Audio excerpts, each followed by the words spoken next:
Waalaikumsalam warahmatullahi wabarakatuh. Selepas salat subuh, Allah Subhanahu wa taala menjanjikan kelebihan dan pahala yang besar sempurna dan pahala yang besar sempurna umrah untuk orang yang berzikir dan lain-lain ibadat lalu disudahi dengan solat duha atau isyraq. Adakah keadaan ini hanya orang yang diam dan berada di dalam masjid sahaja? Bagaimana dengan keadaan seseorang yang selepas salat dia terus balik ke rumah untuk pengajian online contohnya, lalu dia terus berzikir dan melakukan lain-lain amal saleh dan ditutup dengan salat duha?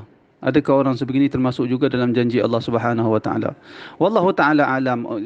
Kelebihan orang yang mendapat seperti melaksanakan uh, haji dan umrah sempurna itu disebut dengan jelas di dalam hadis, iaitu sesiapa yang habis menunaikan salat subuh dan kekal di masjid, kekal di tempat salat dia, kekal di masjid maksudnya, dia berzikir kepada Allah sehinggalah dia menunaikan salat isyraq 2 rakaat, dia mendapat kelebihan hajjatan wa umratan tamatan seperti melaksanakan haji dan umrah yang sempurna. Wallahu taala a'lam. Kita kena kaitkan kelebihan itu dengan amalan yang jelas dinyatakan di dalam hadis, iaitu orang yang menunaikan salat subuh berjamaah. Selepas salat subuh dia kekal berada di tempat salat dia, dia duduk berzikir mengingati Allah dan menunaikan salat. Adapun sesiapa yang balik untuk mendengar kuliah online dan seumpamanya, dia berhak mendapat kelebihan-kelebihan yang lain, tidak kelebihan khusus yang dimaksudkan di dalam hadis.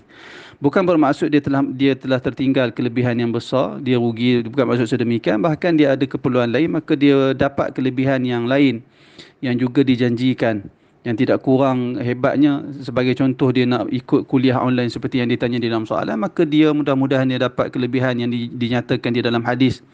Man salaka tariqan yaltamisu fihi ilman sahhalallahu lahu tariqan ilal jannah. Sesiapa yang menempuh satu jalan untuk menuntut ilmu, maka Allah akan memudahkan jalannya untuk menuju ke syurga. Maka sudah tentu kelebihan itu amat besar, berlipat kali ganda berbanding orang yang mendapat kelebihan haji dan umrah sempurna.